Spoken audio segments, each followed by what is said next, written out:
A evolução tecnológica no mundo nos trouxe uma nova maneira para acessarmos informações e entretenimento. TV pela internet.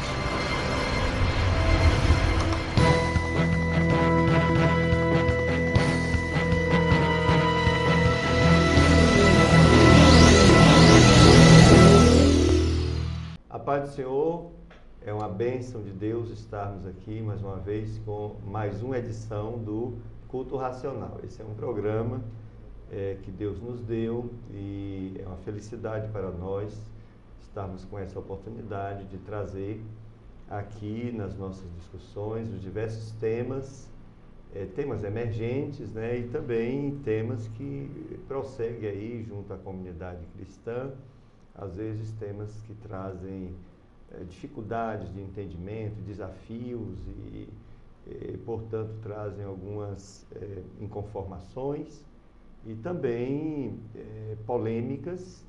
E o objetivo deste programa, Culto Racional, é exatamente a gente trazer discussões aqui importantes com o objetivo de abençoar a sua vida e trazer um pouco daquilo que Deus nos tem dado. Até a semana passada nós encerramos um bloco importante que foi a discussão dos 10 mandamentos, numa contextualização nos dias de hoje, o que é que eles significam.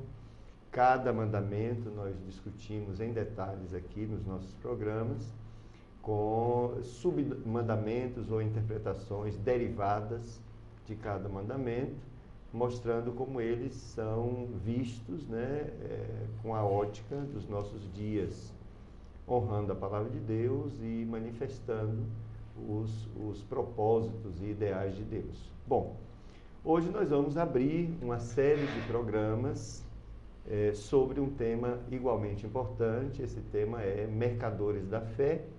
Isso porque nós estamos diante de uma situação aqui no país, situação difícil nessa questão, e nós vamos estar trazendo aqui algumas pessoas para discutir esse tema tão intrigante, não, tão perturbador, que eu sei que tem perturbado assim, todos os homens e mulheres de Deus sinceros.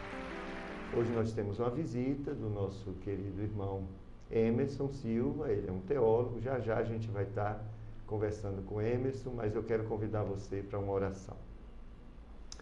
Ó Senhor nosso Deus, santificado Senhor, exaltado é teu nome. Nós te agradecemos, Senhor, pela rica oportunidade que o Senhor nos dá de buscarmos a tua face, né? De buscarmos a tua presença, Senhor, e também de, através desse veículo, Senhor, levarmos a tua santa palavra para todos aqueles, Senhor, que nos assistem, os nossos internautas. E eu te rogo, ó Santo Espírito de Deus, que o Senhor os alcance, os abençoe, Senhor, os alcance com uma palavra restauradora, Senhor, uma palavra libertadora, a palavra de Deus. Abençoa os nossos astronautas, os nossos internautas, Senhor, nesta tarde, abençoa as nossas vidas aqui, seja conosco, meu Senhor, abençoa a nossa equipe, a equipe que está aí nos dando um apoio. Em nome de Jesus é a nossa oração. Amém. Quero convidar a todos.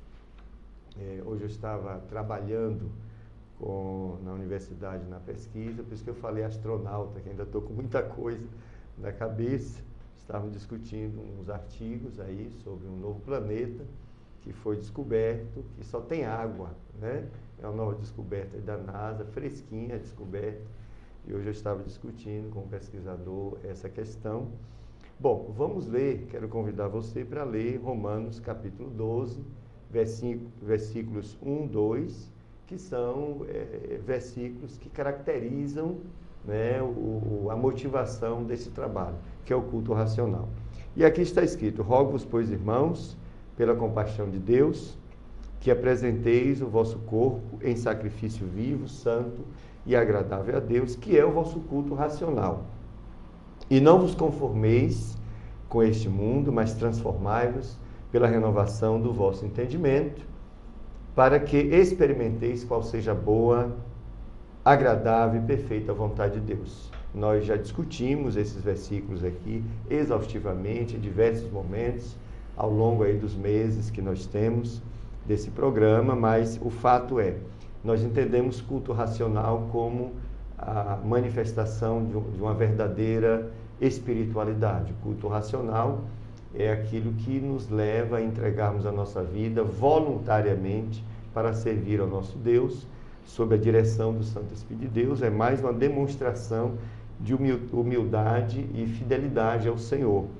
E é baseado nesse culto racional, que é um discernimento espiritual, que nós rejeitamos, como a própria Bíblia, no versículo 2, nos recomenda, nós rejeitamos a forma do mundo pensar, porque sabemos que a forma do mundo pensar é a forma do maligno pensar. E em Cristo nós temos uma vitória, que é uma vitória, assim, bastante diferente do que as pessoas estão acostumadas. Uns pensam que tem vitória porque passou no vestibular, é uma vitória porque comprou um carro novo, é uma vitória porque Deus lhe deu a oportunidade de comprar uma casa e se livrar do aluguel, é uma vitória. O mês passado eu tive uma filhinha muito linda, isso é uma vitória também. Mas a vitória que o Evangelho nos dá, a vitória que Cristo nos dá, e é a vitória essencial da qual deriva, né, todas as demais vitórias enquanto vivermos aqui, é a vitória sobre o mundo. Né? A Bíblia diz que a nossa fé vence o mundo, vence esse sistema de coisas aí, essa lógica que é anticristo, né, anticristã, e, portanto, aqueles que estão em Cristo, eles fazem parte de um grupo de resistência, sim. A Bíblia diz: resistir ao diabo e ele fugirá de vós. O povo de Deus, ele não tem que viver sob uma lógica mundana, mesmo que ela seja cristianizada, santificada, ele tem que rejeitar e andar contra a maré mesmo. A gente não tem que se adaptar a um pensamento de uma maioria, ele tem que se adaptar à palavra de Deus, aos ideais de Deus. Então, é basicamente essa tônica do nosso trabalho aqui, desse programa. Você é sempre convidado para todos os sábados, nesse horário, estar aqui conosco. A gente vai estar sempre trazendo assim, dificuldades que se encontram, né, no meio evangélico, no meio cristão. A gente está trazendo aqui para discutir. Bom, eu queria agora apresentar o nosso convidado, um amigo muito querido, o irmão Emerson está aqui conosco.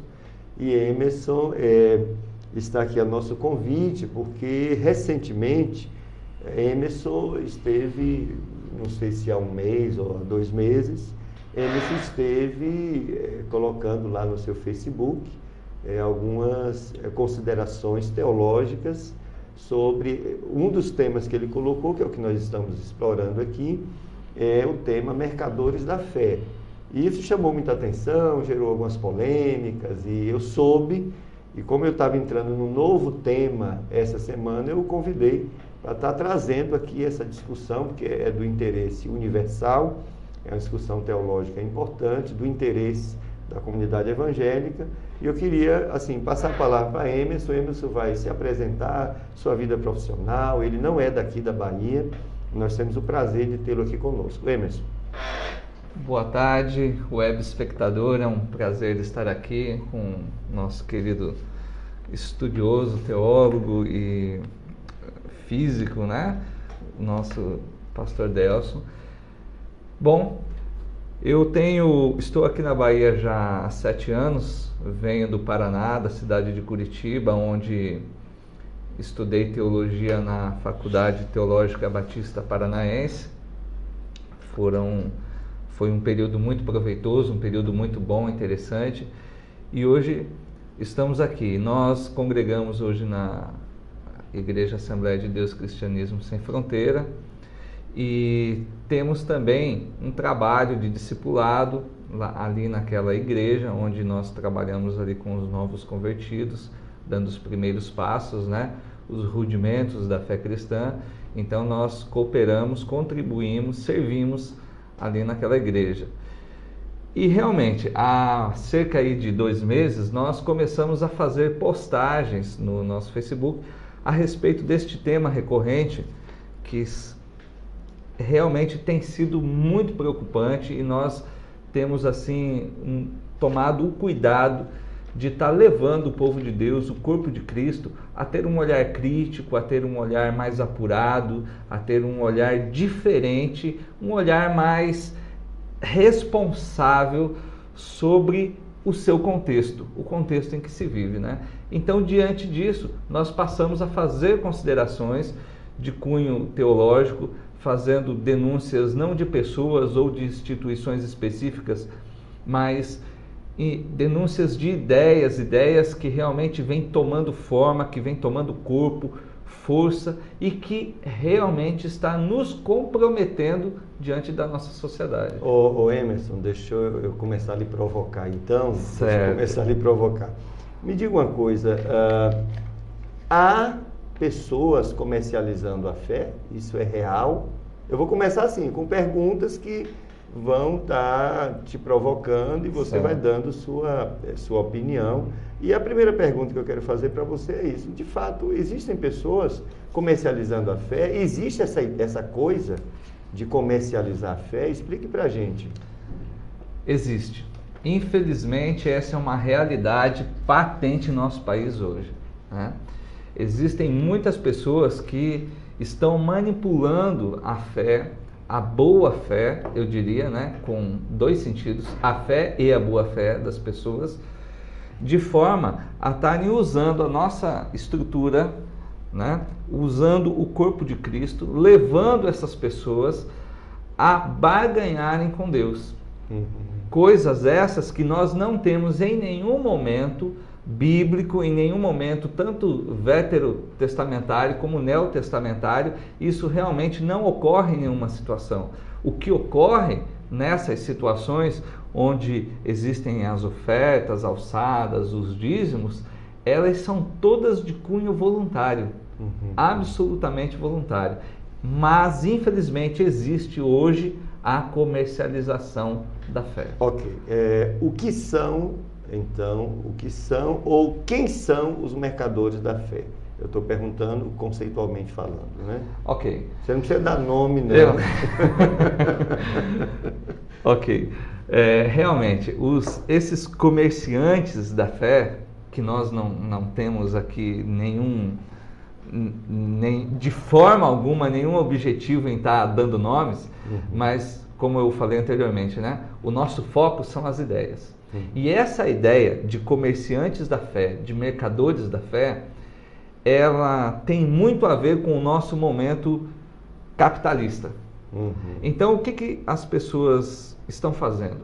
Elas perceberam, assim como existe no nosso país de forma na questão das estruturas estatais, o que existe em nosso país é que nós geralmente, já de cultura, não somos pessoas que somos dadas a reclamar, a fiscalizar o Estado. Nós não fiscalizamos nem mesmo um extrato bancário quando vem lá R$2, 50 centavos, a gente não vai lá perguntar do que se trata.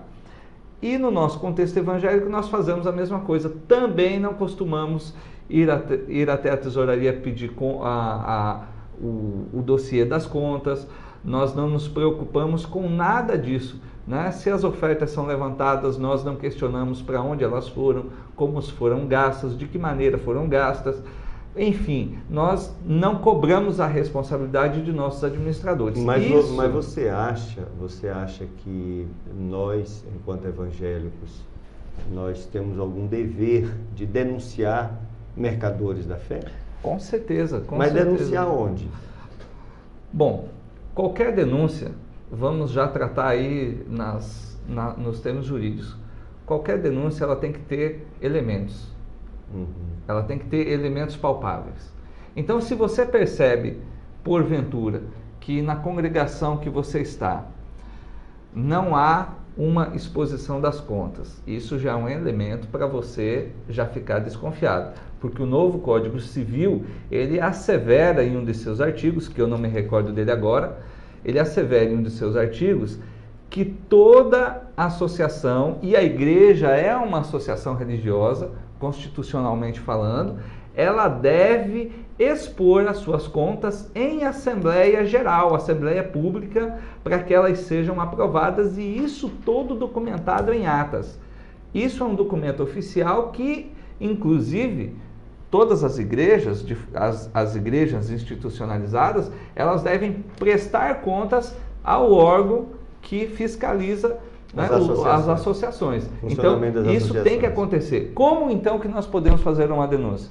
Primeiro passo, nós precisamos saber como estão ocorrendo essas contas, como que elas estão sendo administradas, para onde está indo esse dinheiro, ele está indo para onde deve ir? Olha só, eu li hoje na internet uma reportagem interessante, que agora o governo italiano está exigindo, né, de Roma, do Vaticano, pagamento de impostos da Igreja Católica, né, o centro da fé católica ali no Vaticano. Então eles estão querendo tirar a isenção de impostos lá da igreja. Então uma discussão importante ali na internet, e eu vi diversos comentários, pessoas dizendo, tomara que essa coisa chegue aqui no Brasil. Existe realmente um desconforto, né, tanto de evangélicos quanto de pessoas não evangélicas, por conta de maus testemunhos que têm acontecido aí. E eu quero dizer para você, você que nos ouve, você que nos assiste, que os escândalos que acontecem não é por conta de uma maioria de homens e mulheres de Deus, de pastores.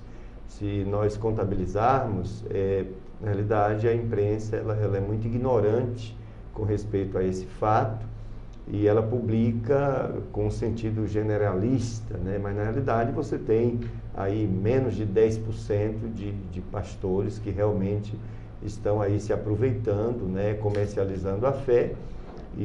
Mas infelizmente a imprensa, que não é imparcial, ela não mostra os 90% que são verdadeiros homens de Deus, que estão aí dando a sua vida, a sua família, para servir, né, as comunidades. Bom, mas o que é que você acha? Você acha que com o tempo nós vamos ter uma cobrança do governo, assim, nesse sentido, de cobrar das associações impostos, porque por conta do argumento é que o dinheiro arrecadado, ainda que são ofertas voluntárias, ele está sendo muito mal administrado e, portanto, o governo vai mexer com isso aí, existe essa possibilidade. Você acha que seria correto a igreja pagar impostos daquilo que arrecada no contexto de hoje? O que é que você acha? Veja bem, um dos artigos do novo Código Civil, e já era no Código Civil anterior, que as igrejas são associações de fins não lucrativos. Sim. Portanto, toda instituição que não tem fim lucrativo não incide sobre elas esses tais impostos. Isso é constitucional. Então eu acho muito difícil disso acontecer a curto prazo, né? Para que isso acontecesse, teria que se haver aí modificar a legislação. Isso não seria possível a curto prazo, né? Mas isso não é um prato feito para os mercadores da fé? Isso, na realidade, pastor, isso não é um prato feito para os mercadores da fé. É o quê, então? O que é um prato feito para os mercadores da fé é a nossa negligência, a minha, a sua negligência em fiscalizar ou em cobrar a idoneidade de onde quer que seja que nós estejamos. Esse que é o nosso grande problema. Agora, eu queria entrar numa vertente dessa discussão que eu acho assim, bastante interessante, é que quando se tenta cobrar, perguntar, e se refere ao presidente da igreja, né, ao pastor da igreja, não, da associação, imediatamente se reivindica aquela questão de que você está mexendo com o ungido do Senhor, você está desconfiando do ungido do Senhor, e aí muitas vezes no próprio discurso, esse tal ungido do Senhor coloca toda a congregação contra aquela pessoa que está questionando. Mas, pelo que entendemos, né, da palavra de Deus, eu cito logo o Novo Testamento, a dimensão da Nova Aliança, que diz que a unção do Altíssimo está sobre vós. Significa que todos nós temos a unção de Deus, todos nós somos ungidos do Senhor, do púlpito o centro lá da associação, ou seja, da igreja, todos são ungidos do Senhor. Né? A questão do pastorado, etc., aí você tem ministérios específicos que Deus chamou. A Bíblia fala, em Efésios capítulo 4, que o Senhor Jesus chamou uns para pastores, outros para isso, outros para isso. Isso é chamada. E se quiser reivindicar a autoridade, como nós já discutimos aqui nesse programa, a autoridade ela é medida pela espiritualidade e não pelo autoritarismo, não porque a pessoa colocou lá no fólio que é o presidente da igreja, portanto, ele é a autoridade suprema sobre a igreja. Isso é em termos de associação, mas quando mistura as coisas, né, a igreja de fato não quer saber de associação. O convertido, o penitente, o crente, ele quer saber de vida com Deus. Então, eu não posso atingir ninguém na igreja, não posso tocar em ninguém, porque todos são ungidos do Senhor. Mas, infelizmente, o entendimento errôneo do que aconteceu entre Davi e Saul, lá no Antigo Testamento, leva certos mercadores da fé a se protegerem por trás dessa interpretação errônea e com o objetivo de calar as pessoas quando elas estão muitas vezes reivindicando a verdade, a justiça, que deveriam ser valores muito naturais no nosso meio, e não valores escondidos que ninguém pode reivindicar, porque se reivindicar ele é digamos assim, um perseguidor do homem de Deus, né, do ungido do Senhor. O que é que você tem a falar sobre isso? E me diga também o que é que você pensa lá de Davi e Saul, que no meu entendimento ali, Davi estava completamente errado, né, quando não assumiu uma postura, né, de fato que Deus já tinha lhe dado o reino, e ele ficou naquele lenga-lenga de ungido do Senhor e terminou adiando, né, certas coisas que Deus queria fazer. Mas eu queria ouvir você sobre isso. Esse é um tema bem interessante, essa colocação. Até porque o profeta Samuel já tinha, né, o Senhor, através do profeta Samuel, já tinha destituído Saul do seu cargo. Pois é. Né? Pronto. O próprio Deus já tinha, né? Já tinha destituído ele. E tinha colocado alguém que, conforme o texto diz, alguém melhor do que ti. Né? O texto diz assim, alguém melhor do que ti. Davi, nesse caso, atrasou aí o seu governo em algumas décadas, né? Mas de forma alguma, se ele tocasse em Saul, ele estaria trazendo maldição para ele, até porque a palavra, o texto que de modo algum eu tocaria no ungido do Senhor é de Davi. Em nenhum momento Deus ali leva algo para ele para que ele não tocasse. Porque, de fato, trata-se de um texto descritivo, né? É importante ser dito que a palavra de Deus, toda ela é palavra de Deus, é claro, mas ela é dividida em textos descritivos e em textos normativos. Textos normativos são aqueles onde o Senhor explicitamente declara normas, mandamentos que todos nós precisamos digamos assim, obedecer. Os textos descritivos, aí vem um narrador e do ponto de vista dele ele vai narrando coisas que aconteceram. Destes textos nós podemos extrair princípios, né, do caráter de Deus que foram manifestados ali. Nesse caso, é importante entender se realmente esse princípio foi manifestado ali. Porque se foi, eu vou adotar isso. E se eu adoto, eu vou para o Novo Testamento que diz que todos são ungidos do Senhor. Então não tem que tocar em ninguém. E não eu achar que o fato do pastor estar no púlpito, isso o faz infalível. Nós não somos católicos, não existe a infalibilidade pastoral. Existe a infalibilidade papal, né? Isso é doutrina católica, mas não, um pastor não é uma pessoa infalível, né? Não é, como diz o pastor da nossa igreja, ele não é um anjo sem asa, é fraco também como qualquer outro homem. Nós o honramos, o respeitamos por entender que ele tem uma chamada, né, para nos presidir, e isso foi por conta de algo chamado espiritualidade. Então ele tem uma autoridade sobre a minha vida no sentido da espiritualidade. E o que é espiritualidade? Amor. Quanto maior amor eu tenho na minha vida, quanto mais capacidade de amar, mais espiritual eu sou. Então, se você tem um ditador atrás do seu púlpito, né, que maltrata as pessoas, que desrespeita as pessoas, que desconsidera as pessoas, isso nada tem a ver com espiritualidade, portanto ele não tem nenhuma autoridade sobre a sua vida. Então é nesse sentido que eu queria que você fechasse essa ideia aí de Saul e Davi, até que ponto nós podemos reivindicar essa ideia. Veja só, querido, no livro de Coríntios, no capítulo 9, verso 7, você vai encontrar lá que está escrito assim, ó: pois zelamos do que é honesto, não só diante do Senhor, mas também diante dos homens. Então nós devemos zelar do que é honesto, não somente diante do Senhor, mas também diante dos homens. Essa questão do ungido, isso, não toque, vai cair a mão, você vai morrer, isso, aquilo outro, isso daí é um dispositivo que foi criado, principalmente no meio pentecostal, do qual eu faço parte, né, por conta de muitos líderes leigos, por não conhecerem os trâmites teológicos, né, os trâmites das aplicações teológicas, como o nosso pastor acabou de colocar aqui.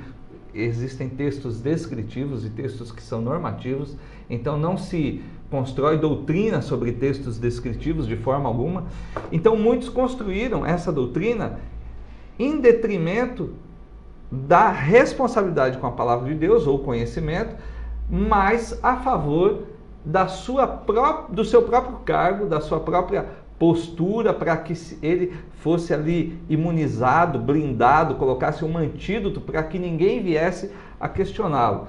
E o interessante, pastor Deus, que uma das bandeiras que nós pentecostais trazemos é a liberdade de manifestação no culto. Pois é.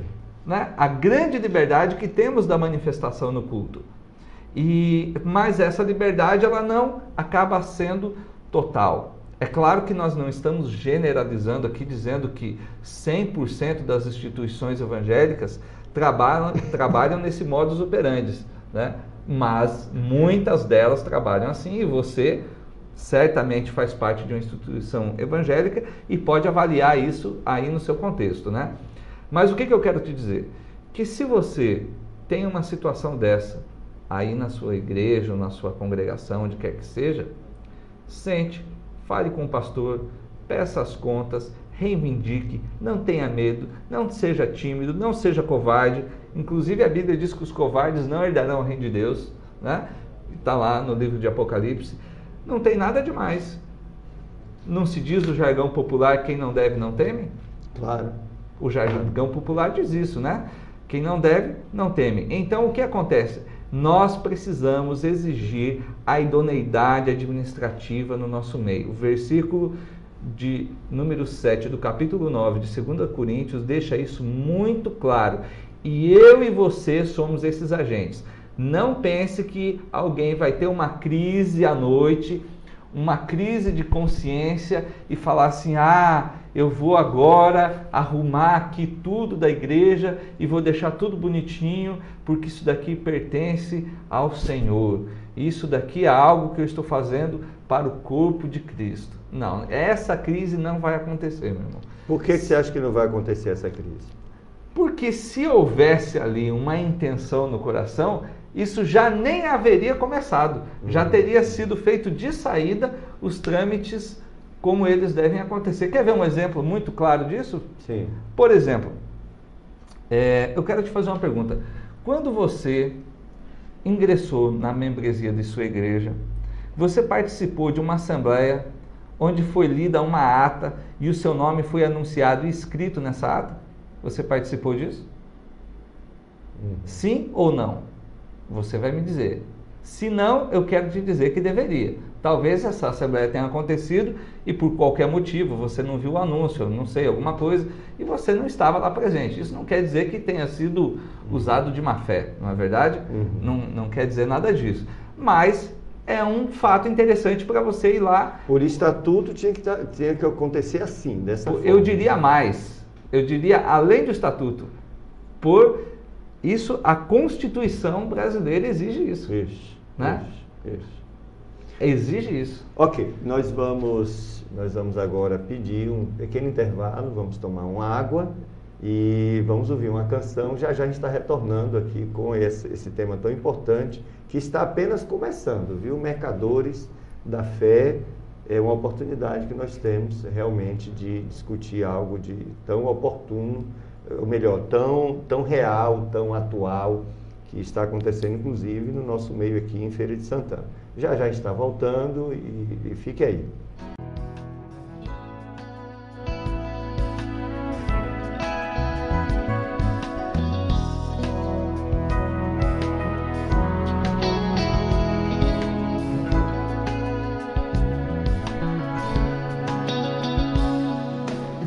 A luz se apagou, eu vou dormir, carregando ainda minha dor. Quantos dias mais, quantas noites mais, até quando estarei assim? Chego a pensar se bom será ver o outro dia amanhecer e continuar a me ver aqui. Eu preciso sustentar meu coração. Eu sei que sou mais um na multidão, mas eu creio ainda no Senhor, que me fez e sabe como eu sou.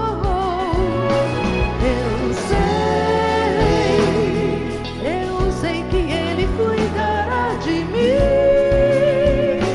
Seus olhos me veem, assim como estou, mesmo no escuro. Sinto-me seguro, estou no seu amor.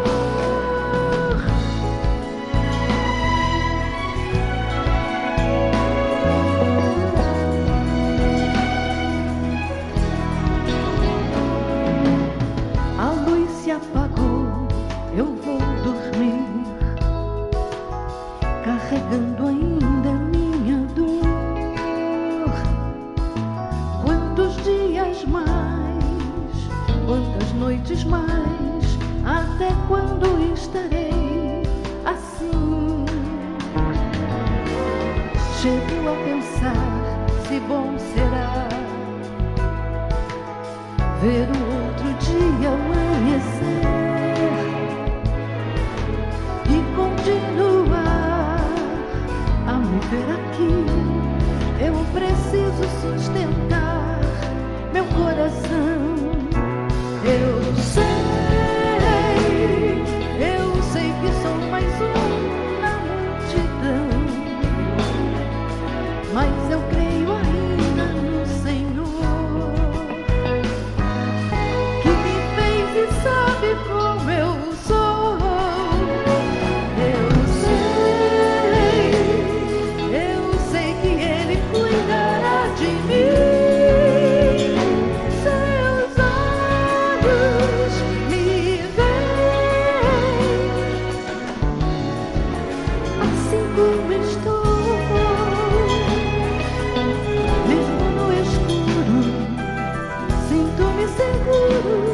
Estou no seu amor, mesmo no escuro. Sinto-me seguro, estou no seu amor, mesmo no escuro. Sinto-me seguro, estou no seu amor. Ok, estamos de volta, ouvimos aí Grupo Logos com a mensagem maravilhosa da Palavra do Senhor. Esse grupo abençoado, essa família de Deus que nós conhecemos inclusive lá em São José dos Campos e podemos dar testemunho que se trata de uma estrutura rara, né, no meio do louvor no Brasil. famílias que, além de cantarem, além de terem teologia, Bíblia na sua letra, ainda tem vida e testemunho, né? Isso é importantíssimo. Que Deus abençoe aí a família Logos. Bom, vamos retomar a nossa discussão. Estou aqui com um teólogo, amigo, né, o irmão Emerson Leme. Eu queria também corrigir, né? Eu falei algo no bloco passado, quando eu me referi ao pastor da nossa igreja, né? Eu não sou mais da igreja da associação que Emerson está, assim, porque foi recente, no domingo passado, nós saímos da associação e, portanto, eu não posso dizer mais da nossa igreja, porque é nossa igreja no sentido do corpo de Cristo, mas não mais a mesma associação. Bom, desde domingo eu não estou mais participando da Assembleia de Deus Cristianismo Sem Fronteiras, mas o irmão Emerson continua lá. Bom, então eu gostaria de retomar essa discussão, porque a gente é testemunha de quando alguém tenta fazer uma crítica, ainda que construtiva, né, e fazer certas cobranças às lideranças evangélicas de alguns lugares, de algumas comunidades. As pessoas reivindicam essa ideia, que é uma ideia extraída de forma errônea do Antigo Testamento. Olha, você não pode tocar no ungido do Senhor. Davi disse que não ia tocar no ungido do Senhor, mesmo estando Saul incorreto, né, na sua postura, nos seus atos, e mesmo assim Davi não se atreveu a se levantar contra o ungido do Senhor. Já discutimos isso no bloco passado, e essa é uma questão que é sempre levantada, né, que é para calar as pessoas. Uma outra questão, aliás, duas outras questões. A primeira é que eles citam também o caso de Moisés, né, que foi criticado pelos seus irmãos, né, e Deus os puniu, tal e tal. Só que ali, na realidade, era uma crítica direta ao que Deus fez. E Deus resolveu puni-los, e não por conta de Moisés ser o dono da verdade. Até porque quando Moisés, por que é que ele deixa de entrar, né, na Terra Prometida? As pessoas dizem que é porque ele tocou com raiva, né, na pedra, mas o texto e o contexto não diz isso. Na realidade, Moisés, ele se ufana e ele tenta mostrar que ele é o tal. Eu digo, vou fazer isso acontecer. Se você for olhar o texto, ele diz isso. Ele é como se ele tivesse tomado a glória para si. Eu vou fazer isso acontecer, e foi lá e tocou. Esse é o pecado. O pecado foi essa motivação errônea de Moisés. Isso para provar de que todo servo de Deus, por mais chamado que ele seja, ele não é perfeito. Ele pode cometer erros, sim. Tá? Então, o exemplo de Moisés com Miriam e Arão não se aplica também. Tá? Eu queria que depois Emerson conversasse sobre isso. Agora, a outra questão que se levanta é: como é que você está falando isso de tal lobo devorador ou de tal mercador da fé, quando a Bíblia diz não julgueis o servo alheio? E aí, como é que você responde isso? Você pode julgar nesse caso? Veja bem, Jesus disse que nós não devemos julgar segundo as aparências, e sim pela reta justiça, né? Então, o Senhor Jesus me dá margem aí para julgar pela reta justiça. Quem é a reta justiça? A reta justiça é a palavra de Deus, é o Evangelho, a Bíblia Sagrada, não é verdade? A Bíblia Sagrada é a reta justiça.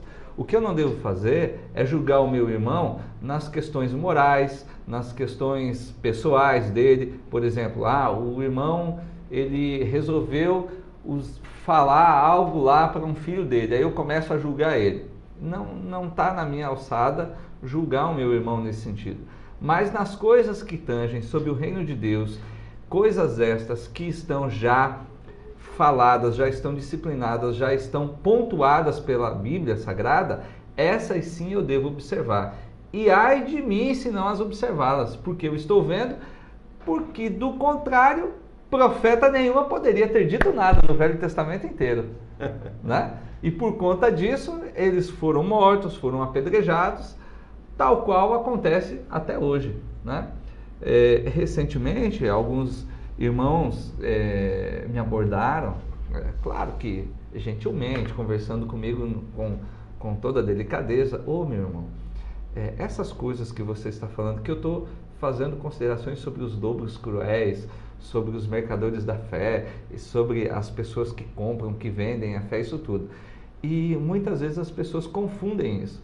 Acham que nós estamos tratando de um problema pessoal ou de um problema local dentro da nossa congregação, mas não tem nada a ver. Nós não estamos fazendo pontuações acusando indivíduos, fulano, beltrano, não, de forma alguma, meu irmão. O nosso objetivo é levar você a abrir os seus olhos de forma que você possa ser um cidadão, um cristão consciente, um membro do corpo de Cristo, capacitado a exercitar o seu direito de liberdade onde quer que você esteja. Na realidade, Emerson, eu acho que o que você está querendo é que as pessoas se despertem para ter uma fé responsável. Isso. Né? Que seja uma religião, vamos falar religião entre aspas aí, mas uma religião, não religião infantil, mas uma religião responsável com as coisas de Deus, com os ideais de Deus, e que as pessoas se respeitem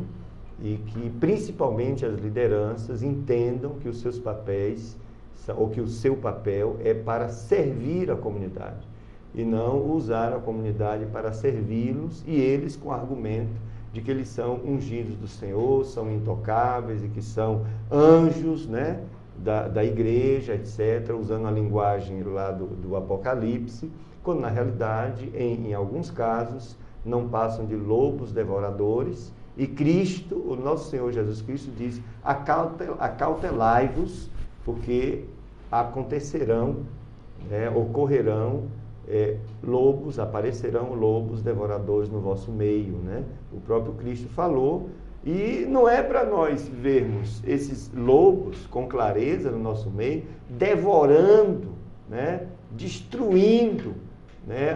a igreja do Senhor, prostituindo a fé, né? Transformando a fé numa fé materialista. Não é por isso que a gente vai cruzar os braços e deixar a coisa acontecer e não falar. Isso é irresponsabilidade, sim. A Bíblia diz: se sabeis fazer o bem, não fazeis, nisso pecai. Não vamos esperar descer um anjo do céu para tomar certas atitudes que precisam ser tomadas por nós. Isso nunca vai acontecer. Bom, então me parece que o que a gente está falando aqui é de responsabilidade, né? Uma fé responsável, né? Responsabilidade com Deus, com a comunidade, com as pessoas. Bom, então eu gostaria de avançar um pouquinho, porque se fala muito de oferta, se fala muito de dízimo, se fala muito de voto, e deixa eu ler aqui, um dos nossos internautas mandou um e-mail, olha que e-mail interessante. Sérgio Sena: um dos argumentos que mais ouvimos é que se você não der o dízimo, você será amaldiçoado, ou ainda estamos roubando de Deus. Deus precisa de dinheiro? Nós vamos, querido Sérgio, responder essa sua pergunta ao longo da discussão que começa hoje, porque a gente vai estar definindo o que é oferta, definindo o que é dízimo, voto, e você vai ter sua resposta. Tem mais uns 4 e-mails aqui. Diego Freitas Bezerra: você pode orar por mim, pastor Deus? Posso, sim. No final nós vamos orar por você, viu, Diego? A gente ora para que Deus te abençoe.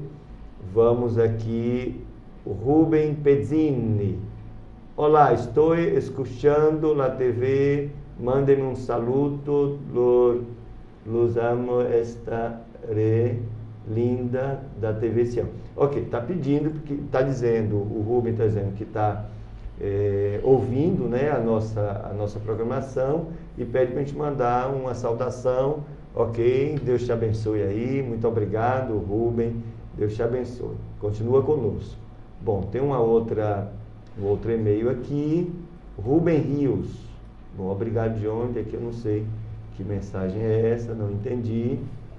Marito: olá, amigos da TV Sião, amo, abraço à la distância. Também deve ser irmãos que estão de outras nações aqui, né? Pelo menos está em espanhol.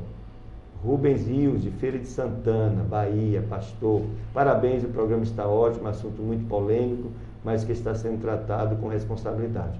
É isso aí, irmãos, nós temos essa intenção de servir aos nossos internautas e nos colocar à disposição aí, para vocês estarem fazendo pergunta. O nosso interesse aqui é honrar a palavra de Deus. Nós temos responsabilidade e por isso que a gente tem chamado pessoas aqui que também pensam como nós. Mas, Emerson,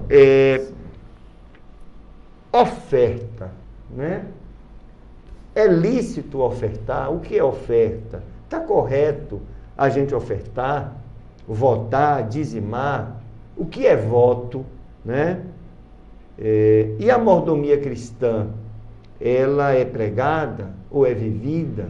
Tem diversas coisas que a gente podia abrir um bloco agora de discussão, mas o primeiro é o conceito de oferta, né? Passo a passo a gente vai mexer com essas coisas. Mas eu queria que o irmão me desse uma opinião sobre o que é oferta, né? Porque as pessoas, principalmente as pessoas que não são evangélicas, né? Elas perguntam, mas para que dar dinheiro? Por que oferta? Tal? E isso tem uma fundamentação bíblica, né? Eu tive em Montreal, numa igreja católica importante, que é uma igreja assim, histórica, inclusive é um ponto turístico, e quando você entra na igreja, você recebe um envelope, né, para você colocar algum dinheiro, e ali você recebe um recibo para você descontar no seu imposto de renda. Então, em alguns lugares essas coisas estão sendo vistas desta maneira.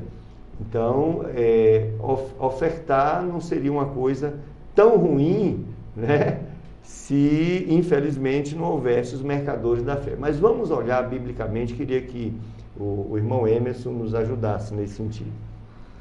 Bom, a oferta, conceitualmente falando, ela é uma doação voluntária. Voluntária, né?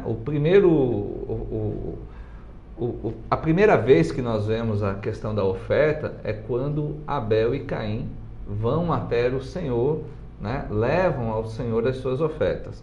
E Deus se agradou de Abel, mas não se agradou de Caim.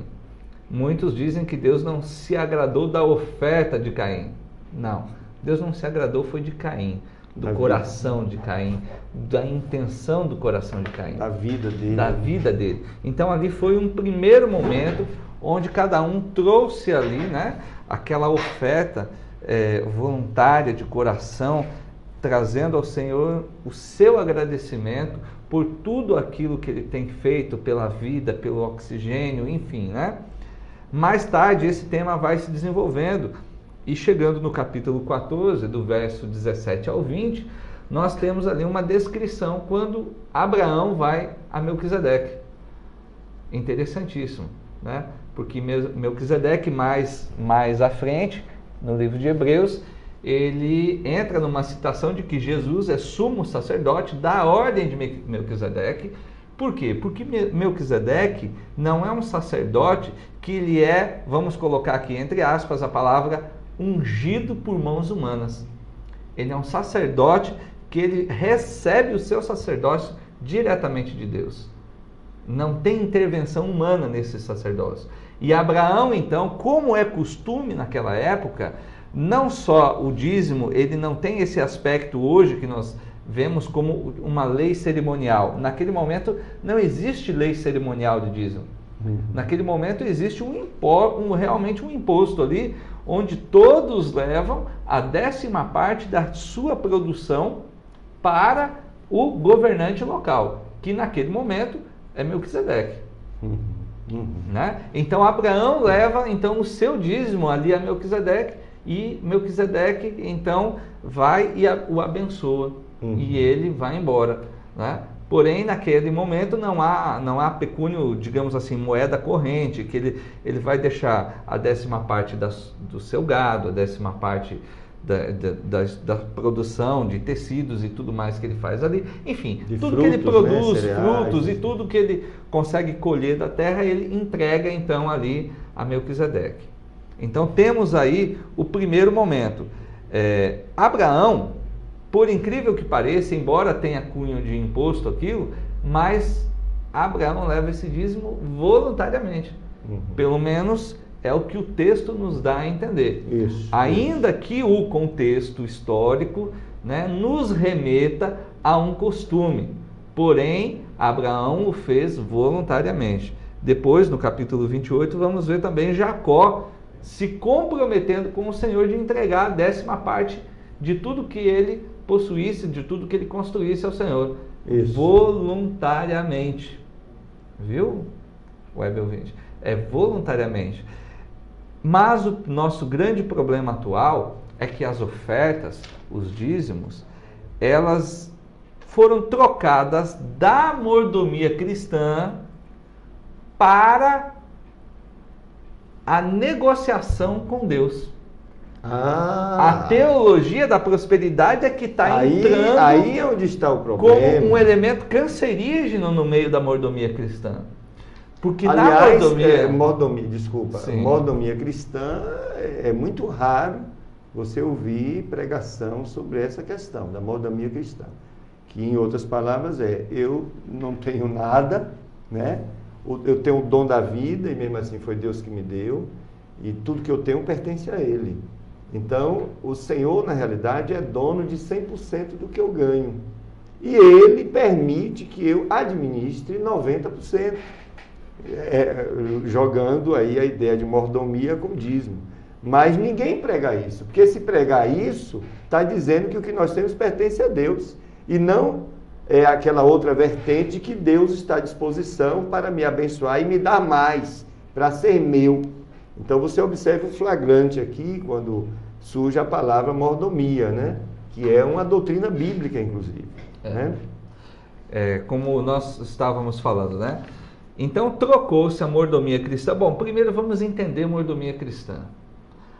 Como o pastor colocou, a mordomia cristã não é eu levar uma oferta ou entregar uma oferta alçada, porque nós temos 3 tipos de contribuição na igreja: ofertas, ofertas alçadas e dízimos. O que é a oferta? Aquele momento que você não está entregando um dízimo, você está... algo ali que você sentiu no seu coração, você vai lá e deposita no gasofilácio X. Exemplo, a viúva pobre, que depositou ali meio centavo, vamos colocar assim, naquele gasofilácio, ou como algumas versões trazem, na arca do tesouro. Aí nós temos uma oferta realmente voluntária, sem nenhum apelo. Aí vem a oferta alçada. Qual é a situação de oferta alçada que nós podemos nos lembrar, por exemplo? Quando Salomão foi construir o templo, ele alçou uma oferta para que o povo levasse madeira, levasse cal, levasse, enfim, todos os suprimentos para que aquilo fosse então possível de ser construído. O que é a oferta alçada? É aquela oferta que o oficial da igreja vai levantar para determinado fim. Então ela é alçada, tirada para determinado fim. E os dízimos e ofertas que, conforme nós já vimos discorrendo aqui. Isso é a ideia de mordomia cristã, onde eu estou administrando os meus bens, que não pertencem a mim, pertencem ao Senhor, porque eu pertenço ao Senhor, devolvo 10% dos 100% que é dele e administro aqueles 90%, conforme ele me permite. Então, ainda existe aquela ideia que eu achei assim, muito interessante, na época que Moisés, Deus ordena que o tabernáculo seja feito, e todos aqueles utensílios, e todas aquelas coisas que necessitavam de recursos, né? E Moisés diz, eu não tenho recurso. Aí Deus diz, eu já dei para o povo, que quando o povo saiu do Egito, o Egito presenteou o povo, e Deus diz, olha, eu vou colocar no coração do povo, e o povo vai vir a você, Moisés. Você não precisa fazer nenhuma campanha, né? Não precisa prometer nada para o povo, que eu, com o meu espírito, vou colocar no coração das pessoas e elas vão trazer. E as pessoas começaram a levar, né, os recursos lá para Moisés, ouro, prata, 1 milhão de coisas, e Moisés percebeu que já era suficiente, não resolveu lucrar com a coisa e voltou para Deus de Deus. Pede para o povo parar agora, porque chegou o limite, não precisamos mais. Aí o povo parou. Então, observe que a administração dos recursos no meio do povo de Deus, sempre, do ponto de vista de Deus e dos homens sinceros, sempre houve muita responsabilidade, sempre houve voluntariedade, ninguém foi explorado, ninguém enriqueceu, né? Pelo menos do ponto de vista dos líderes, ninguém ficou rico porque tirou das pessoas, não, isso é roubo, né? Então por que que os séculos passam e hoje você tem mercadores da fé? Infelizmente o nosso programa está já no seu finalzinho. Eu queria só resgatar alguns e-mails. Eu queria convidar Emerson para a próxima semana. Tem muita coisa para a gente discutir aqui. Esse programa só foi uma provocação. Quero convidar você, querido, vai estar conosco. A irmã Silmara Lopes pede oração, nós vamos orar por ela. Otávio Coutinho, parabéns, irmão Emerson, por ser uma voz ativa no meio evangélico, alertando e clamando por um evangelho puro e simples. Obrigado por nos tirar do marasmo, do conformismo, pois nosso silêncio e conformismo é uma arma poderosa nas mãos dos lobos cruéis que infelizmente estão em nosso meio. Observe o efeito já do programa aqui, os irmãos estão, e tem outro que é também interessante, é uma sugestão, né, para o próximo programa aqui. O pastor Rubens Rios, Feira de Santana, Bahia, sugeriu no próximo programa o tema Igreja versus Política. Esse tema é importantíssimo. Eu só peço ao irmão que tenha paciência. O irmão está vendo que a gente não encerrou, né, os mercadores da fé, mas nós vamos sim trazer essa discussão, principalmente que a gente vai estar entrando em ano eleitoral. É importante trazer essa discussão, porque sabemos que muitos púlpitos vão se transformar em verdadeiros palanques, e isso é desonrar a igreja, desonrar a Deus. E nós vamos estar aqui no Culto Racional, pensando, raciocinando, alertando e denunciando esses abusos com base na santa palavra de Deus. Eu queria passar a oportunidade ao irmão Emerson. Ele vai fazer suas últimas considerações e vai agradecer e vai estar conosco, né, na próxima semana, que a gente só fez o início. Isso aqui só foi uma introdução. Tem muitos subitens, tem detalhes dessa confusão que a gente precisa estar discutindo com vocês, mas infelizmente o tempo é nosso primeiro inimigo, né? E a gente tem que obedecer o tempo, e logo logo nós vamos orar e vamos encerrar. Emerson.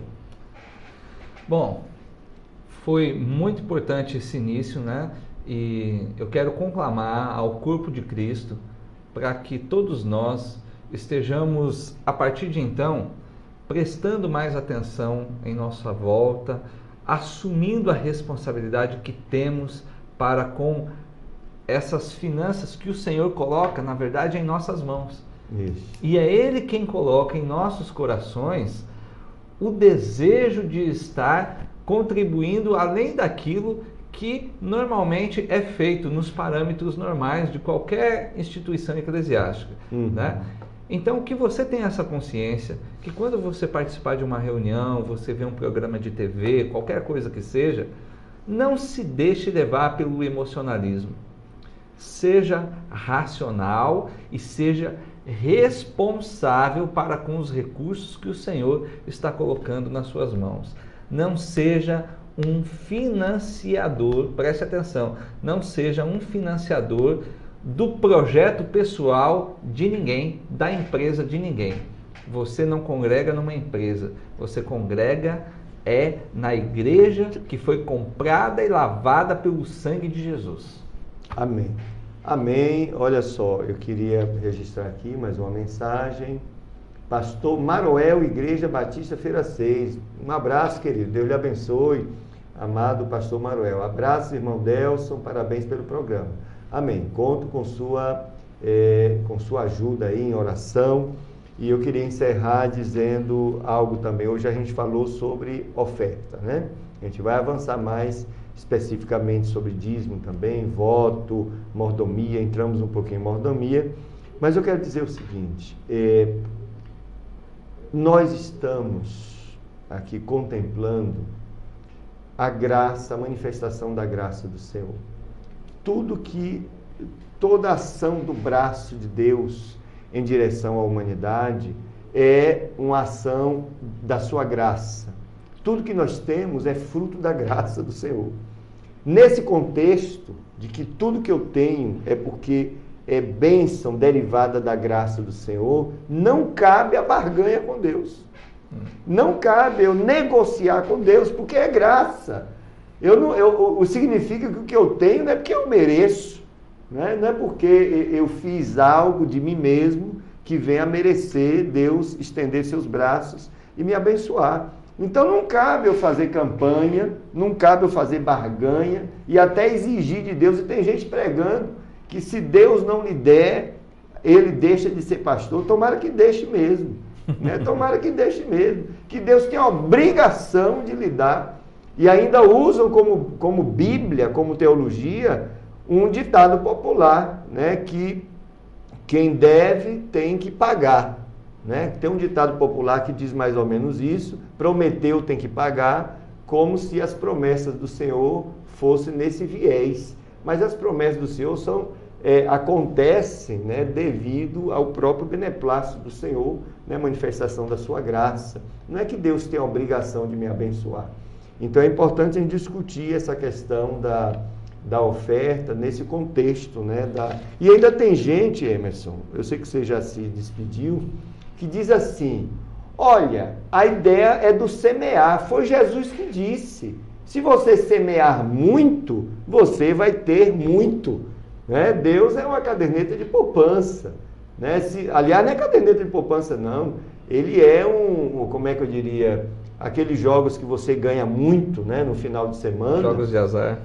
Deus é um representante do maior jogo de azar do universo. Se você aplicar muito, então você vai receber muito, usando erroneamente um texto bíblico, onde Jesus manda semear, etc. Essa questão do semear mais e colher mais, que tem sido usada em muitos púlpitos, para tirar mais do seu dinheiro, essa questão nós vamos discutir, sim, na próxima semana. Que Deus abençoe. Nós vamos agora orar pela irmã Silmara Lopes e o irmão Diego Freitas, que pediram oração, e desde já eu quero lhe agradecer a sua audiência. Quero ler aqui, olha, Pastor Cleide Kallen, Igreja Batista. Paz, irmão Deus, é muito bom lhe ver evangelizando através desse canal de bênçãos. Deus continue, amém. Obrigado, irmão. Mais outro aqui, que diz o quê? Também, Pai, seu irmão Deus, aqui é o mesmo e-mail. Bom, do pastor Cleide Kallen. Deus abençoe, amado. Vamos então orar pela irmã Silmara Lopes. Não tem um motivo de oração, ela não exibiu, o irmão Diego também. Vamos orar. Ao Senhor nosso Deus, nós, Senhor, te agradecemos pelas grandes bênçãos, ó Senhor, derivadas da tua graça em nossas vidas, Senhor. Agradecemos porque o Senhor nos contemplou, Senhor, nos trouxe para fazermos parte, Senhor, da tua família, Senhor. Agradecemos as realizações de Jesus Cristo, Senhor, a cruz, Senhor, a ressurreição e tudo que nós temos, Senhor, tudo que nós somos, devemos aos méritos de Jesus Cristo, Senhor. Eu te apresento agora a tua serva Silmara e o irmão Diego Lopes, Silmara Lopes e Diego Freitas, Senhor, esses servos, Senhor, internautas que nos ouviram aqui no programa e eles enfrentam alguma dificuldade, algum problema, eu te rogo em nome de Jesus, que o Senhor os abençoe, que o Senhor os contemple, que o Senhor os socorra, que o Senhor restaure, que o Senhor os faça crescer no caráter, na tua presença, no teu conhecimento, na tua graça, Senhor. Abençoa os teus filhos. Encerramos esse programa de hoje, rogando a tua bênção sobre todos os nossos internautas, que sejam profundamente abençoados, despertados pelo poder da tua palavra, Senhor. Abençoa o Emerson, que nos ajudou hoje, Senhor. Recompense, Pai. Abençoa a equipe também da Web TV, da TV Monte Sião. Seja conosco, meu Pai, em nome de Jesus. Amém. Nós agradecemos a você.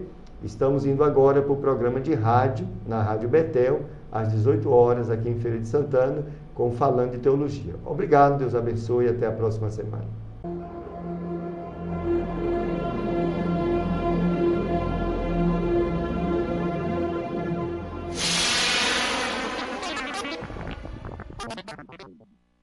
Passando pelo interior, eu encontrei um cabra bruto pra danar. Aí Jesus me falou: o quê? Meu filho vai evangelizar. Mas evangelizar como, senhor? O cabra é bruto de pai e mãe.